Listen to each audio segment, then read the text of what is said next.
Alek rose and approached Rowan slowly, his movements calm and intentionally non-threatening. He stopped just short of invading Rowan's personal space, allowing his potent, cool scent to offer a blanket of natural calm.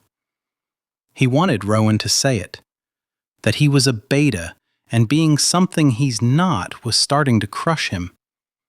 He wanted Rowan to confide in him, to trust in him. The pressure to be what, Rowan? Alek asked, his voice low and devoid of judgment. To be what your father wants? What the Adams dynasty demands? Rowan didn't turn, but the air around him thinned with genuine distress. They expect so much, all the time. They expect a legacy, and I feel like I'm constantly failing to deliver what they believe I should be. The words tumbled out, raw and painful, a confession meant for the window glass, not the dominant alpha standing behind him. It's suffocating. I'm 28, and I still feel like a child who can't measure up. Alek listened, his gaze fixed on Rowan's tense, exposed posture. I know that feeling, Rowan. The burden of a name, the expectation that you must sacrifice your truth for their image. He stepped closer, his demeanor militant yet still approachable. Do you know why I'm unbonded at 37? They call me the Untamed Alpha, but the truth is simpler and far less romantic. My mate should be my choice, not a contract for legacy, not a business merger for financial or political influence. Alek finally confessed the truth of his isolation, his voice dropping to a near whisper. I want a true partner, an equal who can stand with me and fight for what's right. Someone who wants to build something real with me, not just pose for a portrait. But between my parents, the campaign, and the sheer volume of their suitable candidates, there hasn't been a moment, a single breath, to indulge in such luxuries as an authentic connection. He looked at Rowan's rigid back until he found his blue eyes. So, you don't need to apologize for being exhausted. And you don't need to perform for me. Just deliver your best work. I trust your vision. Forget what your father says. Your success is yours, and yours alone. Rowan finally turned to Alek sharply, an expression of genuine shock in his eyes. He saw not the composed politician, but the man. Tall, weary, and carrying his own heavy burden of expectation. For the first time, Rowan felt a deep, illicit surge of connection. The dominant alpha wasn't seeking power in a bond. He was seeking love and strength, just as he had dreamed to have one day. Rowan swallowed, his voice steadier now, loaded with a fierce determination. I will not fail you, sir. I promise I won't. I'll win you this election. Maybe then you can finally find your true mate. His own words stung. Each syllable burned like the dangerous end of a mad hornet. The thought of an Omega being intimate with this man made his throat dry and his heart ache. But that's what Alek wants, isn't it? It's what is expected. Alek offered a faint, protective smile. He had shared his deepest, most political secret, the reason he was a scandal. And in return, he had been allowed to witness Rowan's moment of unmasked humanity, confirming the truth he already suspected about the beta's pain from that stormy night at the cheap inn. He had found a fellow prisoner of expectation, one who needed his protection because he was the only one who could give it. Chapter 8: The Political Weapon. The next morning, the campaign felt energized, if still tense. Rowan arrived earlier than usual, the memory of Alek's confession still ringing in his ears. The feeling of being seen, understood, and trusted was dangerously intoxicating, making his usual drive to win even more fierce. His internal high was immediately shattered by the morning's news cycle.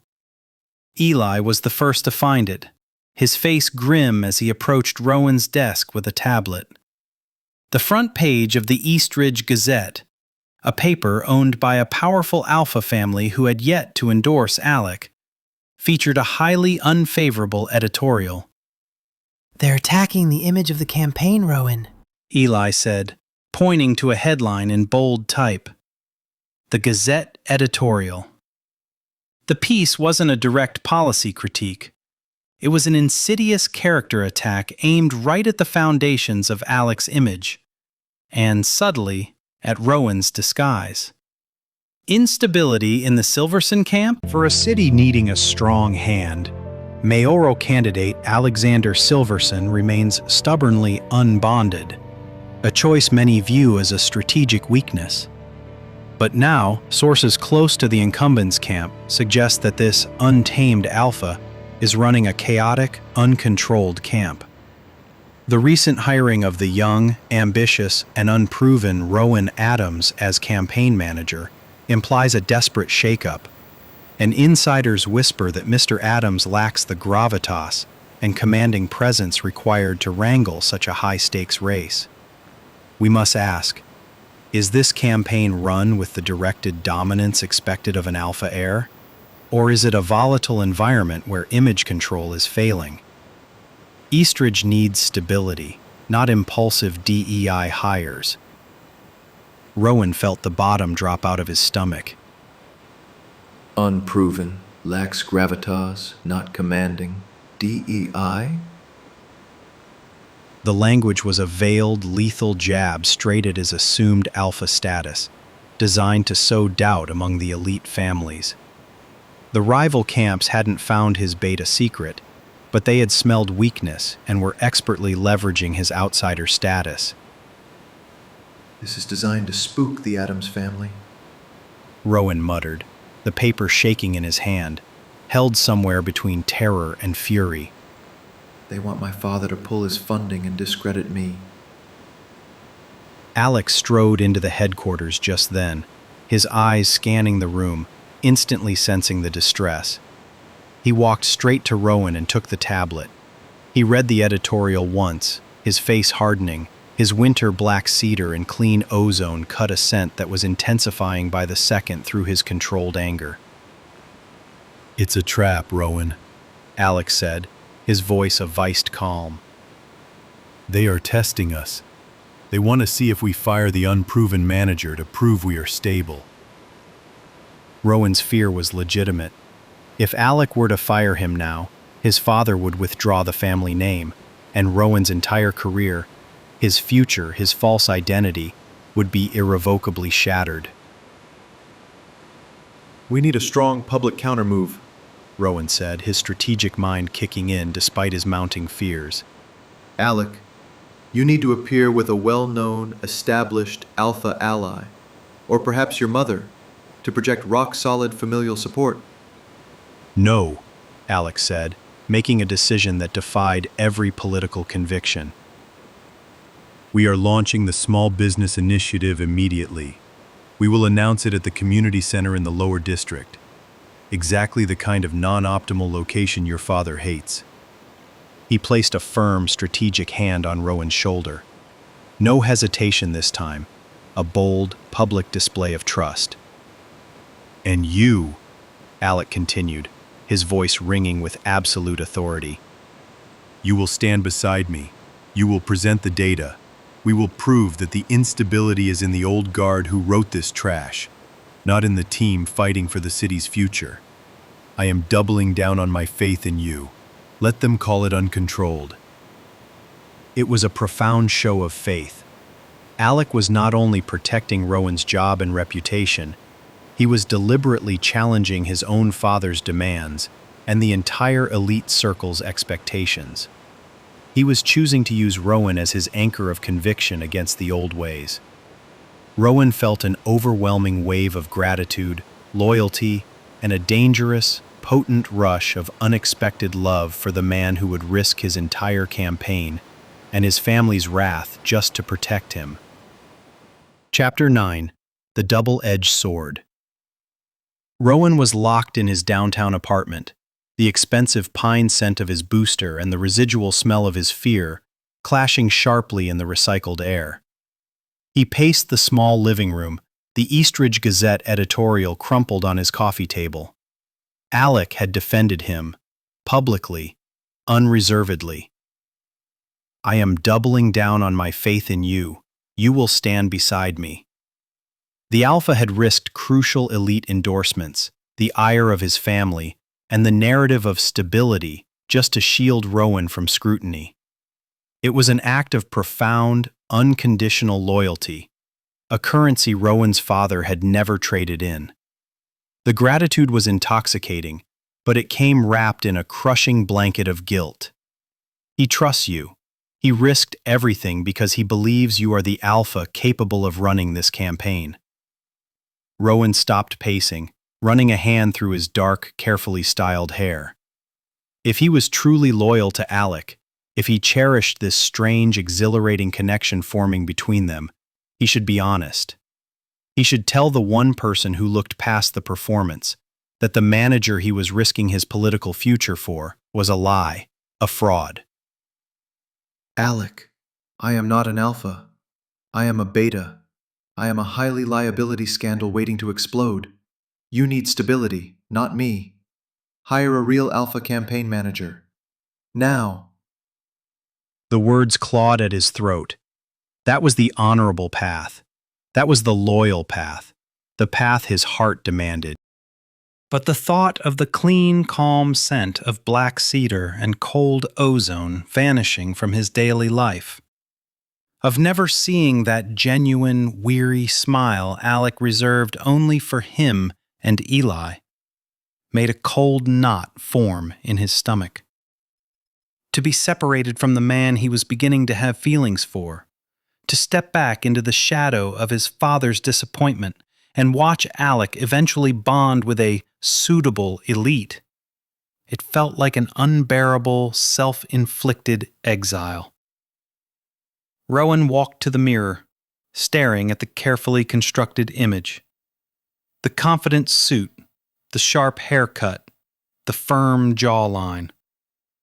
This image was his only power, his only currency in this world. To risk his very identity, the thing he had spent his entire adult life building and protecting, for something uncertain, for the fragile hope that a dominant Alpha could choose a Beta who lied to his face every day over an Omega. It seemed reckless, idealistic, and deeply, terribly foolish. His ambition, the desperate, terrified engine of his life, had won the internal battle. He was a manager. He was strategic. And strategically, the only safe choice was to maintain the façade. He touched the edge of the scent patch hidden beneath his collar. The lie was his protection, but it was also the reason Alek had noticed him. It was the necessary barrier between his professional role and his dangerous, burgeoning love. I am a scandal waiting to happen. But I am also the best campaign manager he has ever had. I will not fail you, Alek, he whispered to his reflection, making a solemn, silent vow. I will win this campaign for you, and I will stay as long as you still have use of me. Chapter 10. Eli's Dangerous Observation. The clock's relentless ticking filled the late-night war room, blending with the digital hum of printers and the storm-softened city beyond the windows. Everyone else had gone home. Only 3 of them remained. Alek, sharp-eyed and resolute. Eli, calm and analytical. And Rowan, held together by caffeine and iron discipline. Eli packed up the last stack of district maps, sliding them neatly into a folder. I'll finalize the housing model drafts, He murmured, voice smooth and welcoming as morning rain. You two should get some sleep. Rowan's polite nod was automatic and wired. Good work today, Eli. Eli didn't move. Instead, he studied Rowan. The way surgeons look at x-rays before choosing where to cut. Rowan, He said softly. can I ask you something personal? Rowan stiffened without looking at him. We are at work. Yes, Eli agreed, tone deceptively light. but you're vibrating like a transformer about to blow.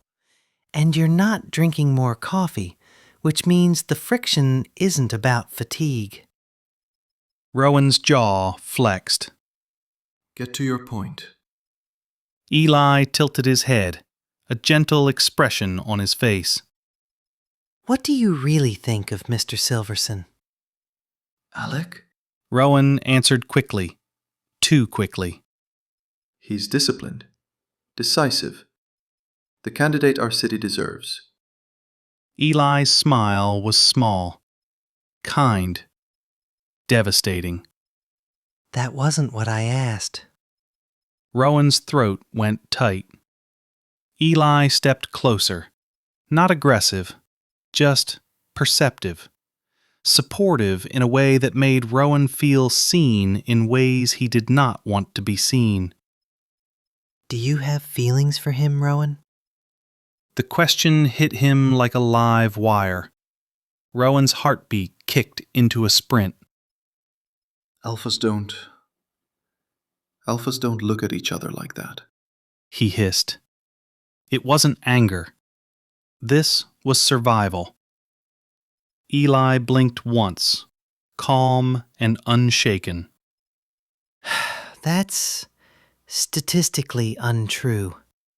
I've known bonded alpha partners. Rowan scoffed. Rare aberrations. Yes, Eli agreed easily. rare but real. And they worked because they chose each other. Isn't that what matters? Isn't that what Alek is fighting for? Freedom of choice? Rowan's breath stuttered, almost imperceptibly. Eli's voice gentled further, like rain falling on glass. You don't have to answer me. But hiding from what you are doesn't stop truth from being true. It only hurts you first. Emotions spiked too fast, too sharp. Fear, longing, denial, all gathered in a violent whirl. Rowan shut it down hard, spine straight, mask locked in place. My loyalty is professional only. Eli's gaze showed he didn't quite believe him. And personal. Rowan inhaled sharply. The pine booster burned in his nose, oppressive and cold. Sleep well, Eli. I hope you do too. Eli replied sincerely. Pretending you don't feel something doesn't save you. It rots you from the inside out. Rowan went still. Eli's voice softened to a whisper, meant only for him. And I don't want to watch you rot. He left, closing the door with unbearable gentleness. The room felt colder, smaller. Rowan leaned against the conference table, knuckles whitening, lungs refusing air. He whispered to the empty room, to himself, to the lie that had kept him alive. Alphas don't love each other. His voice trembled, betraying his own determination. And I am an alpha.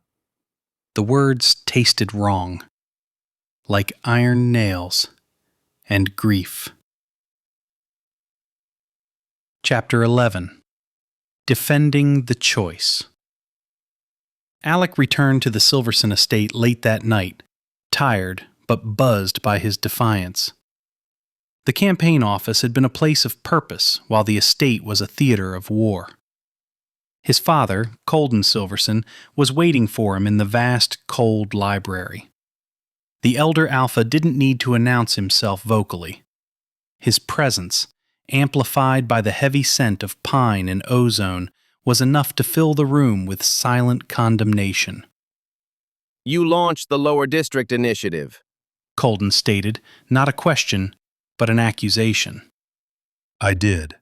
It's necessary policy. "It's a political embarrassment. The Gazette runs a piece questioning your stability and your choice of manager, and you respond by confirming their fears? You are giving away the elite vote just to pander to some beta majority district." Colden's scent sharpened with barely concealed fury. "And you stood Rowan Adams next to you, that unproven boy who can barely hold his own in a room." Alek felt his protective instincts surge, knowing his father's scrutiny was dangerously close to exposing Rowan's truth. He had to be absolute in his defense. Rowan is the most strategic mind on my team, Alek countered, his own winter black cedar and ozone scent rising, not in aggression, but in a calm, unyielding authority. The scent that drew respect even from other alphas. He delivered the plan for the small business outreach that negates the gentrification narrative before it even starts. He is not unproven. He is unconventional. His points are fresh and exact. He understands the ground game because he isn't blinded by the view from the top floor. "He lacks the fire of a true alpha," Colden sneered, using the very language the editorial had weaponized. "He manages by the numbers, not by dominance." Alek stared directly at his father. You expect me to discard my most effective asset simply because a rival politician questioned his pheromones? That is weakness, Father. That is letting our enemies dictate our moves. Alek leaned forward, dropping his voice, making the conversation intensely personal. You waste your time trying to arrange a bond that will stabilize my image. I am telling you, stability is found in loyalty and competence, not in inherited titles. Rowan is loyal, and he is competent. Keep watching. He will win this election for me. Colden visibly bristled, stung by the implication that he valued optics over skill. That he would choose Rowan as a potential mate rather than an elite Omega. "You choose idealism over dynasty? You risk everything for a manager with hardly any social standing. He is a liability, Alek, and you are protecting him like a—" He paused, searching for the most cutting word. Like a partner, Alek finished, the term dropping into the silence of the library like a stone being dropped in a deep pond. He wasn't confirming a bond, but he was certainly confirming the depth of his trust and connection. My choice of mate will be exactly that. A partner who fights for truth, not for the Silverson name. And I will not tolerate anyone questioning the worth or ability of my team. Is that understood, Father? Colden's scent receded, but only a fraction. He knew his son. When Alek spoke with that calm, absolute conviction, the battle was over. Alek had chosen his hill. And that hill was Rowan Adams. "You are jeopardizing 50 years of influence for a political stunt," Colden finally spat out, his disappointment clear and heavy. "I hope this authenticity is worth losing the election." Alek left the library without another word. His heart felt like lead, but full of renewed conviction. He had consciously tied his political fate to Rowan's professional success, not just as a manager, but as a crucial, protected person in his life. The line between professionalism and genuine protective love had officially vanished. Chapter 12. The Beta's Sacrifice. The campaign headquarters was silent, save for the electric hum of the HVAC system. It was late, hours after the successful yet politically volatile launch of the Lower District Initiative. The event had been a triumph of conviction, but the fallout from the Alpha donor class was already being felt. A string of abrupt cancellations and icy non-responses. Rowan, exhausted and smelling faintly of stale pine booster, waited in Alek's office. He held a signed, dated letter of resignation, typed and printed with his usual meticulous precision. He had to end this. Alek was sacrificing his political future for a lie. For him. When Alek finally walked in, he looked tired, but satisfied. He poured himself a glass of water, his black cedar and winter ozone scent radiating calm confidence, oblivious to the panic tightening Rowan's chest. A success, wouldn't you say, Rowan? Alek asked, leaning against his desk with a tired smile. The local coverage was excellent. We won the day. We won a skirmish, sir, Rowan countered, stepping forward and placing the resignation letter on the desk between them. The paper was stiff and damning. But we are losing the war. Your father is mobilizing his contacts. 3 major donor families pulled funding an hour ago. They're citing managerial incompetence and a dangerous lack of alpha control. Rowan finally met Alek's lavender eyes, the guilt making his own eyes burn. You defended me, sir. You used the term partner. You risked 50 years of family influence for my sake. Rowan's voice was low, spoken from a place of pain. I cannot allow you to lose this election because of me. The editorial was right. I am the instability. I am the liability. He gestured to the letter. My resignation, effective immediately. I will state that I was solely responsible for the strategic error of the lower district launch, and that I acted against your advice. It will give you the stability they demand. You can hire a new manager, a real manager, who will win the elite vote back for you. He had wanted to say, a real alpha, but he still clung to his forced identity. Even now. A heavy, absolute silence fell over the room. Alek pushed off the desk, his expression hardening. He picked up the letter, held it for a moment between his fingers, and then calmly tore it in half, the sound a sharp tear in the quiet office. He dropped the pieces into the waste bin. Don't be a fool, Rowan, Alek said, his voice dangerously low, his alpha authority flooding the space. It wasn't a punishment.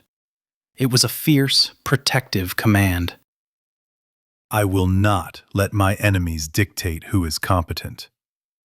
And I will certainly not sacrifice the best strategic mind I have in this entire campaign just to placate my father. He walked toward Rowan, stopping close enough that Rowan could feel the warmth of his breath. You call yourself a strategist? Then use your mind, Rowan, Alek commanded. The donor families are not upset because you failed. They are upset because you succeeded in making them feel irrelevant. We are a threat, and threats demand respect. Loyalty and competence, Rowan. I told you that is my standard, and you have met it spectacularly. Alek's voice softened into an almost tender tone. I know the pressure you're under. I know the cost of maintaining loyalty to me while under the thumb of your father. I still choose you. I chose the truth of your work over the lie of their influence. Your guilt is misplaced. It is my conviction that is putting me at risk, and I will not be swayed. Not even by you. Rowan felt the sheer force of Alek's protective conviction, and the deep, buried shame of his own secret doubled. He had offered to sacrifice his career. Alek had just offered to sacrifice his legacy to keep him. The betrayal of his beta secret felt monumental. But the love he felt in that moment, so fierce, so loyal, and utterly forbidden, was overwhelming. He was not just working for the man. He was fighting beside the man who saw his worth, even when he himself couldn't. Rowan swallowed the lump in his throat, letting the last traces of his strategic resistance dissolve. Then I won't leave, sir, he said, his voice husky with emotion. I will fight for you until the last vote is counted. Good, Alek murmured, reaching out, hesitating a moment as he recalled Rowan's nightmare at the inn, and carefully let his hand gently settle on his shoulder. Now, let's talk about the counterattack.